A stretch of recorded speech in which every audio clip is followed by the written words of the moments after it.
अस्सलाम वालेकुम, welcome to fast sports. मैं हूं शेब असलम और मेरे साथ हैं सहरियाब अफरीदी। सबसे पहले नजर डालते हैं टॉप स्टोरीज पर। सीविया और रोमा के दरमियान बड़ा मार्का, कौन ले जाएगा यूरोपा लीग की ट्रॉफी।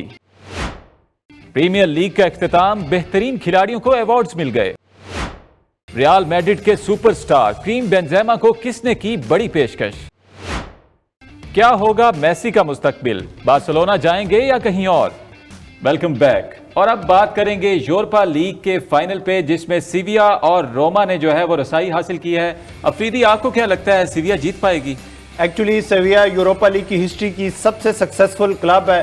2004 में पहली बार फाइनल में पहुंचे थे, अभी तक 6 बार पहुंच चुके हैं और 6 ही बार में उन्होंने सारे फाइनल्स अभी तक जीते, कोई भी फाइनल नहीं हारा। ये 7वां फाइनल है, तो अब देखना पड़ेगा कि 7वें फाइनल में भी कामयाबी हासिल करते हैं या नहीं। और जैसे हमने व्यूअर्स को वीडियो भी दिखाई, उनकी journey road to the final तक की जो था वो काफ़ी मुश्किल था। मतलब उनको जो सबसे टफेस्ट टीम्स थी वो सेविया वाले साइड पे ही आई और उन्होंने सबको मैनचेस्टर यूनाइटेड को भी हराना, क्योंकि उस टाइम पे मैनचेस्टर यूनाइटेड काफ़ी फॉर्म में थी और उनको हरा के वो आगे आए हैं। तो चांसेस तो ज़्यादा यही लग रहे हैं कि सेविया ही जीतेगी।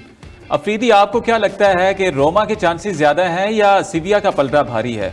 एक्चुअली में अगर देखा जाए तो दोनों ही टीम्स की जो सिचुएशन है वो बहुत ही इंटरेस्टिंग है।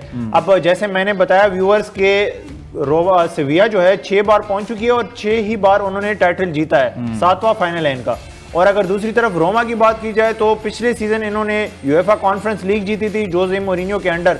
और जोसे मोरिन्यो वो मैनेजर हैं जो 5 बार यूरोप के फाइनल्स में पहुंचे हैं, जिसमें चैंपियंस लीग भी आता है और यूएफए कॉन्फ्रेंस लीग भी और ये यूरोपा लीग भी। बिल्कुल। और वो 5 बार जीत चुका है फाइनल्स। मतलब रोमा, अगर सेविया की बात की जाए, उन्होंने कोई यूरोपा लीग का फाइनल नहीं हारा। दूसरी तरफ रोमा के जो मैनेजर है जोसे मोरिन्यो, उन्होंने कोई फाइनल, ओवरऑल कोई फाइनल नहीं हारा यूरोप में।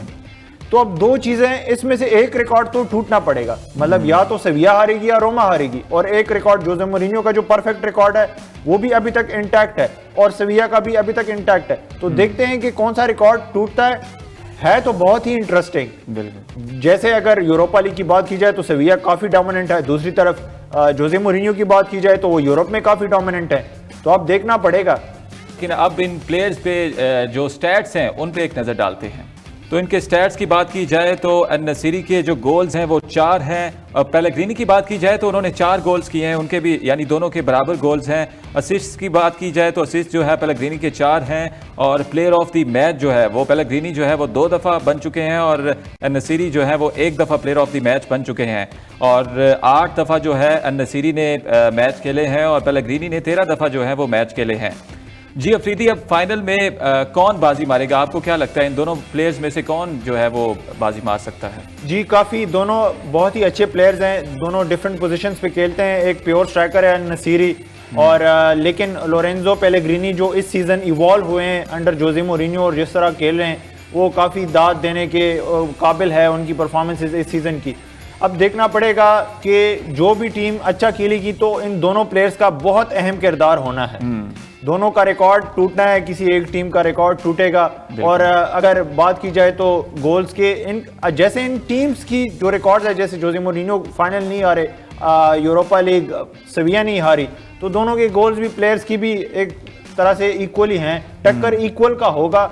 अब ऑन द डे कौन प्रेशर बेहतर हैंडल करेगा ये भी देखना पड़ेगा कि कौन के ऊपर किस प्लेयर पे नर्व्स ज्यादा आएंगे और कौन जो है वो फ्लाइंग कलर से वो नर्वसनेस को पास करेगा और अपना बेस्ट देगा।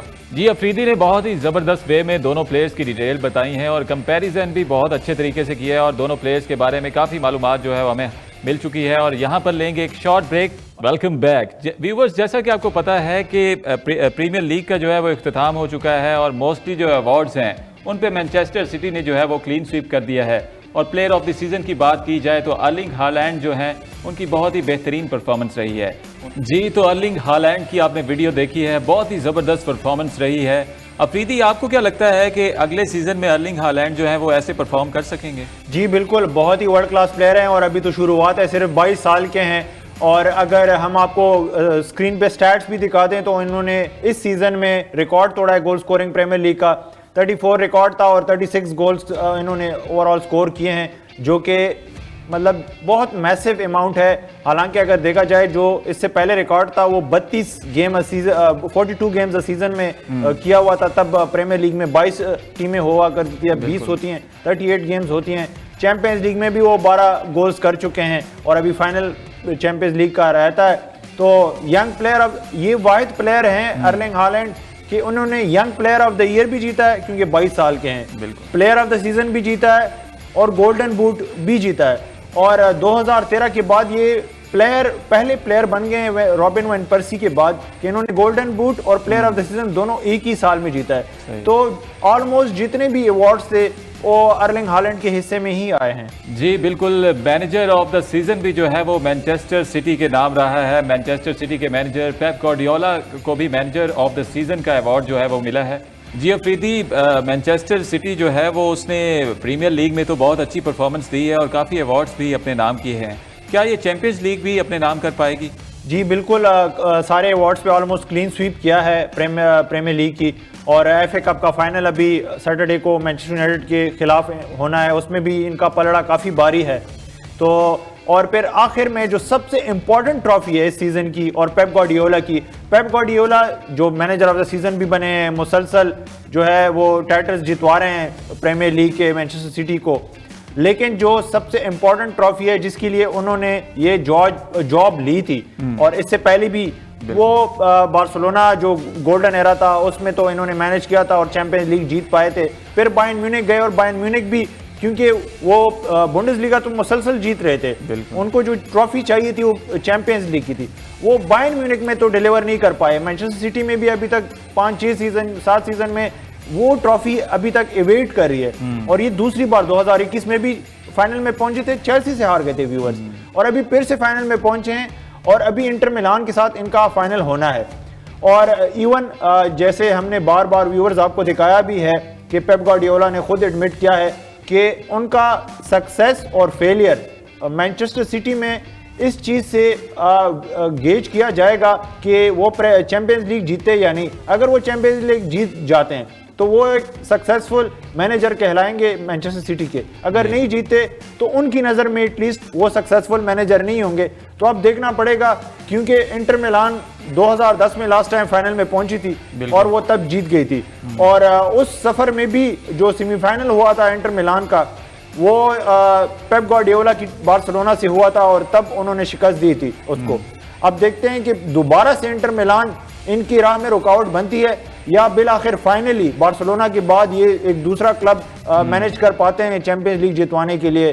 तो अब फाइनल काफ़ी इंटरेस्टिंग होने वाला है। जी बिल्कुल, अफरीदी ने बहुत ही डिटेल वे में जो है वो मैनचेस्टर सिटी पे बात की है। और अब बात करेंगे पावरफुल गोल पे जो कि सईद बेनरामा के नाम रहा है। Welcome back viewers. जी तो अब ट्वीट्स की बात करें तो हमारा पहला ट्वीट जो है वो क्या है, आइए देखते हैं। Barcelona could strike a deal with Inter Miami to help them bringing Lionel Messi back this summer. जी अफरीदी, क्या मेसी बार्सिलोना आ पाएंगे? जी एक्चुअली मैं थोड़ा सा ओवरऑल व्यू, जैसे हम प्रीवियस शोज में भी व्यूअर्स आपको बता चुके हैं मेसी की सिचुएशन और ये सागा जो है मेसी का वो मुअम्मा के कौन सा नेक्स्ट क्लब होगा जहां पे ये जाएंगे, वो अभी तक हल तो नहीं हो रहा और ना हल होने के करीब नज़र आ रहा है क्योंकि अभी जो प्रोमो पीएसजी ने लॉन्च की है अपने नेक्स्ट सीजन के लिए जो किट है उसमें भी मेसी फीचर हुए हैं। तो अब देखना पड़ेगा। ओवरऑल तो सिग्नल्स मेसी यही दे रहे हैं जैसे कि उनको सेलिब्रेशन में होना चाहिए था टाइटल विनिंग पीएसजी की, वो कॉन्सर्ट अटेंड कर रहे थे उस टाइम पे बार्सिलोना में। और वैसे भी हमने देखा कि जो उनकी वाइफ है उन्होंने अपने बच्चों को पीएसजी मतलब पेरिस के स्कूल्स में दोबारा से एनरोल नहीं किया।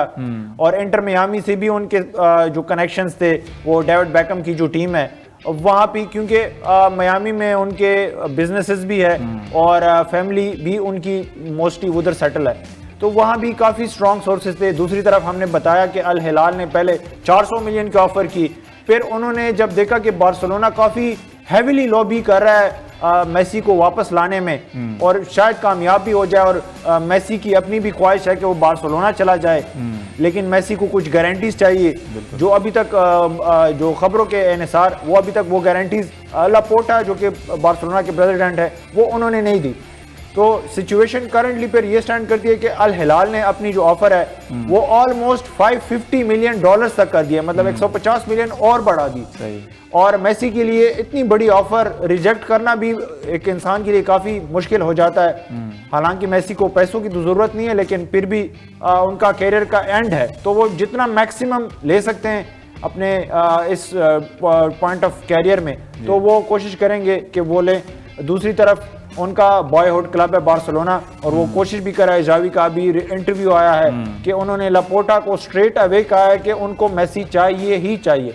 अब जो करंट न्यूज आई है उसको व्यूअर्स मैं आपको बता दूं कि इंटर मियामी जो है वो इंटरेस्टेड है मेसी को लेने में, बार्सिलोना भी इंटरेस्टेड है मेसी को लेने में। तो अब बार्सिलोना ने क्या सोचा कि अब क्योंकि उनका तो FFP पे जो फाइनेंशियल फेयर प्ले है उसकी वजह से फाइनेंशियल क्राइसिस है, तो वो स्पेंड नहीं कर सकते। और फ्री में तो ऑब्वियसली मेसी ने अगर फ्री में खेलना होता तो वो फिर PSG जाते ही ना, तो ऑब्वियसली उसको कुछ ना कुछ सैलरी तो आपको देनी पड़ेगी। तो अब बार्सिलोना इंटर मियामी के साथ एक डील करना चाहती है, जिसकी वजह से वो अभी बार्सिलोना आ जाएंगे और बाद में वो इंटर मियामी चले जाएंगे, मतलब 1-2 सीजन बार्सिलोना में गुजार के अपना एक आखिरी सीजन इंटर मियामी के साथ खेलेंगे। तो इस तरह की सिचुएशन बनी है, जिसकी वजह से इंटर मियामी स्पॉन्सर करेगा बार्सिलोना की ये जो ट्रांसफर है मेसी को लाने का। तो वो बीच बचाव करके थोड़ा सा फाइनेंशियल बर्डन जो है वो डिस्ट्रीब्यूट हो जाएगा, और मेसी का जो बॉयहुड क्लब है वहां भी आ जाएगा। अब देखना ये है कि ये मुमकिन हो पाता है या नहीं, ये आने वाले दिनों में पता लग जाएगा। लेकिन अब बस चंद ही हफ्ते हैं जिसमें हमें पता लग जाएगा कि मेसी का नेक्स्ट क्लब कौन सा है। जी बिल्कुल, अफरीदी ने बहुत ही ज़बरदस्त वे में जो है वो मेसी की डिटेल्स बताई हैं। और अब हम देखेंगे कि हमारी दूसरी ट्वीट क्या है। Karim Benzema is mulling his Real Madrid future after receiving lucrative offer over a move to Saudi Arabia, a source has told. Ji Afridi, Karim Benzema भी रेडार पे आ गए हैं सऊदी अरब के, क्या कहेंगे आप? जी बिल्कुल, ऐसा लगता है कि शायद सारे जो स्टार फुटबॉलर्स हैं वो सऊदी अरब लैंड करवाना चाह रहा है, और उनका जो वर्ल्ड कप ड्रीम है, वर्ल्ड कप के लिए बिड करना और वर्ल्ड कप होस्ट करना 2030 में, उसके लिए वो किसी भी हद तक जा सकते हैं। अब व्यूअर्स याद रहे कि इतने पैसे वो एक्चुअली प्लेयर्स के ऊपर इन्वेस्ट नहीं करे। अब जैसे करीम बेंजेमा की डिटेल्स मैं आपको बता दूं व्यूअर्स कि उनको 100 मिलियन यूरोज की जो है वो ऑफर की गई है पर ईयर की, और उनको ये यहाँ तक ऑफर है कि आप किसी भी क्लब में जा सकते हैं, मतलब अगर वो अल नसर में जाना चाहते हैं, अल हिलाल में, अल इत्तेहाद में। लेकिन एक और सोर्स ने रिवील किया है कि ये ऑफर जो है वो अल इत्तेहाद से उनको आई है, लेकिन उनके पास ऑप्शन है कि वो किसी और क्लब में भी अगर जाना चाहें तो जा सकते हैं। सही। दूसरा ये कि उनको जो भी जगह सऊदी अरब में चाहिए रहने के लिए रिहाइश भी उनको मिलेगी, उनको और भी बोनसेस, ये सैलरी के अलावा उनको और भी बोनसेस मिलेंगे, और वो एक एम्बेसडर भी बनेंगे वर्ल्ड कप होस्ट करने के, जो उनके लिए बिड होगी सऊदी अरब की, उसमें भी हेल्प करेंगे। इमेज राइट्स भी जो है वो क्लब के पास ही रहेंगी। तो अब देखना पड़ेगा कि करीम बेंजेमा ने वैसे फ्लोरेंटिनो पेरेस जो रियल मैड्रिड के प्रेसिडेंट है उनको ये खबर पहुंचा दी है, और कुछ ही एक आध शायद कल हम अपने व्यूअर्स आपको बता भी दें कि करीम बेंजेमा जा रहे हैं या नहीं जा रहे, लेकिन वो बहुत स्ट्रांगली इस ऑफर को मॉनिटर कर रहे हैं, और सोर्सेज की माने तो शायद वो एक्सेप्ट भी कर लें इस ऑफर को। जी बिल्कुल, और अब हम जाएंगे अपने तीसरे ट्वीट की तरफ। Pep Guardiola has reportedly called PSG star Neymar to ask about his future plans. Ji Afridi, Neymar की क्या फ्यूचर, आप क्या देख रहे हैं उनका? एक्चुअली PSG जो है वो ऑफलोड करवाना चाह रहा है नेमार को, और क्योंकि तीनों स्टार्स एम्बापे, मेसी और नेमार फ्लॉप हो चुके हैं एक तरह से, तीनों एक ही टीम में उस तरह से रिजल्ट्स नहीं प्रोड्यूस कर पाए। मतलब लीग आन तो वो पहले भी जीत रहे थे, इस सीजन भी जीता, कोई नई बात नहीं है। चैंपियंस लीग जो है मेन फोकस है उनका जीतना, तो तीनों प्लेयर्स को मैनेज करना भी बहुत मुश्किल है। तो नेमार जो है वो PSG ने ट्रांसफर लिस्ट में डाल दिए हैं, और उसको बहुत सारी ऑफर्स भी आई हैं। चेल्सी भी चाहता है खरीदना, मैनचेस्टर यूनाइटेड भी चाहता है खरीदना, और सबसे जो स्ट्रॉन्गेस्ट लिंक अभी तक का है, पर्सनली मुझे भी जो लगता है, वो पेप गार्डियोला का है। अगर पेप गार्डियोला ने बात की है तो मुझे नहीं लगता कि पेप गार्डियोला को नेमार रिजेक्ट करेगा, क्योंकि नेमार को भी पता है कि पेप गार्डियोला के अंडर वो खेलेगा तो वो ट्रॉफीज तो गारंटीड है कि जीतेगा। बिल्कुल। और क्या पता बैलन डी'ओर जो अभी तक वो नहीं जीत पाया वो भी शायद जीत पाए। अब देखना पड़ेगा कि वो एक तो नेमार जो है वो मैनचेस्टर सिटी आते हैं, वो ऑफर एक्सेप्ट करते हैं, उनको ऑफिशियली ऑफर भेजती है और वो इस प्रोजेक्ट का फिर बाद में वो सर दर्द है कि वो टीम में कहाँ से फिट हो सकते हैं, क्योंकि उनके पास ऑलरेडी केविन डी ब्रुयन है, तो वो भी एक इशू है। लेकिन वो एक अच्छा इशू है, आपके पास ज़्यादा स्टार्स हो और मैनेज करना हो तो वो एक मैनेजर के लिए एक ड्रीम होता है कि उनके पास ऐसे प्लेयर्स हों कि बेंच पे भी वर्ल्ड क्लास प्लेयर्स हों।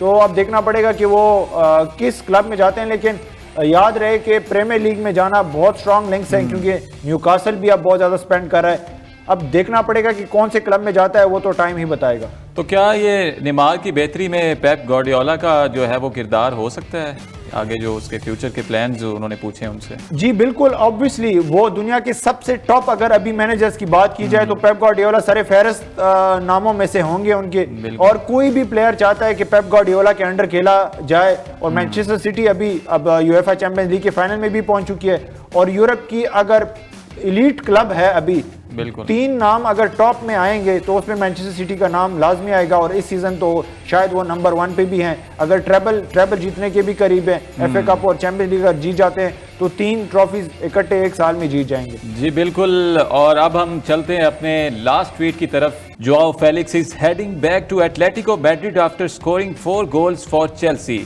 जी अफरीदी, फिर चेल्सी रिटेन नहीं कर रही, जोआओ फेलिक्स को क्यों नहीं रिटेन कर रही है?